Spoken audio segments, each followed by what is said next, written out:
За сайн байцгаана уу. Өнөөдрийнхөө дугаараар герман хэлний одоо цаг буюу presence-ийг үздэцгээе. Герман хэлний одоо цаг буюу presence нь монгол хэлний одоо цагтай төстэй. За хизээ хэрэглэх вэ? Нэгдүгээрт одоо болж байгаа үйлдэл дээр хэрэглэнэ. Жишээ нь би герман хэл сурж байгаа. Ich lerne Deutsch. За хоёрдугаарт байнгын давтамжтай хийдэг зүйл дээр өдөр бүр хийдэг, ихэнхдээ хийдэг зүйл дээр хэрэглэнэ. За жишээ нь өдөр бүр ажилладаг гэх юм бол ich arbeite jeden Tag гэж хэлэх нь. Гуравдугаар герман хэлний одоо цагийг ойрын ирээдүйд болох зүйл, удахгүй болох зүйл, аль хэдийнэ төлөвлөсөн зүйл дээр хэрэгэлдэг. За жишээ нь би маргааш эмч рүү явнаа гэж хэлэх юм бол ich gehe morgen zum Arzt гэж хэлэх нь.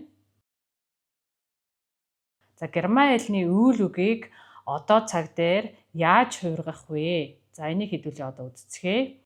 За үйл үгийн үндсэн хэлбэр буюу одоо тойл бичгтэр байдаг үйл үгнүүд хувираагүй үйл үгнүүдийг герман хэл дээр infinitive гэж хэлдэг.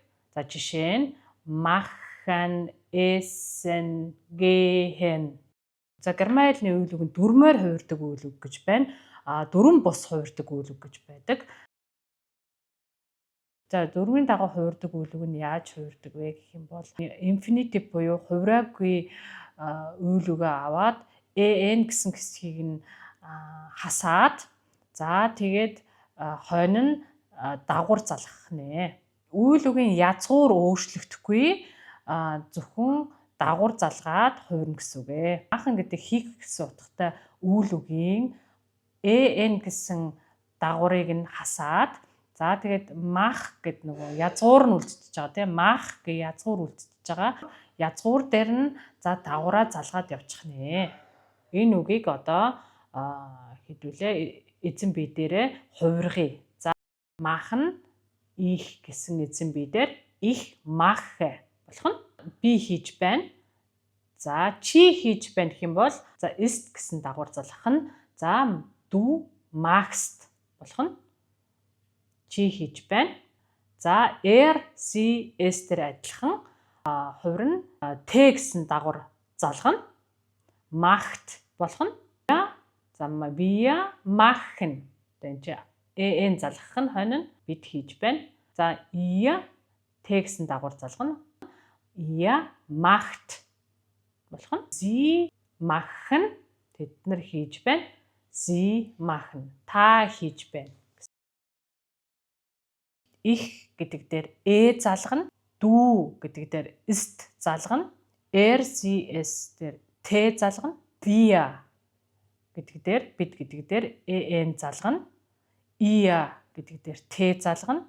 За тэд нар буюу sie та буюу том sie дээр en гэсэн дагуур залгах нэ. За жишээ нь эмэгтэй өнөөдөр ажиллаж байгаа гэх юм бол sie arbeitet heute. Ich lerne Deutsch. Би герман хэл сурж байгаа. Wir gehen nach Hause. Бид гэрлүүгээ явж байна. За дөрвөн бус хувирдаг үйл үгнүүдийг ер нь бол цээжлэхээс өөр ямар ч арга байхгүй. Зайн буюу байх гэдэг утгатай үйл үгийг хэдүүлээ одоо хувиргацгаая. Ich bin, du bist, sie es ist, wir sind, ihr seid, sie sind, sie sind гэж хувирах нь. Жишээ нь би ядарч байна гэх юм бол ich bin müde гэж хэлэх нь. За тэр эмэгтэй бол багш гэх юм бол sie ist Lehrerin гэж хэлэх нь. За жишээ нь fahren явах, машинаар явах тийм. Энэ хувиргахдаа ich fahre, du fährst, sie es fährt, wir fahren, ihr fahrt, sie fahren und sie fahren гэх юм тийм. Haben гэдэг нь одоо байх, эзэмших гэсэн утгатай Үйл үг. За энэ нь болохоор яаж хувирах вэ? Ich habe, du hast, sie es hat, wir haben, ihr habt und sie haben гэж хувирах нь. Жишээ нь би завтай гэх юм бол ich habe Zeit гэж хэлэх нь. Тэр эмэгтэй нэг хүүхэдтэй sie hat ein Kind гэж хэлэх нь.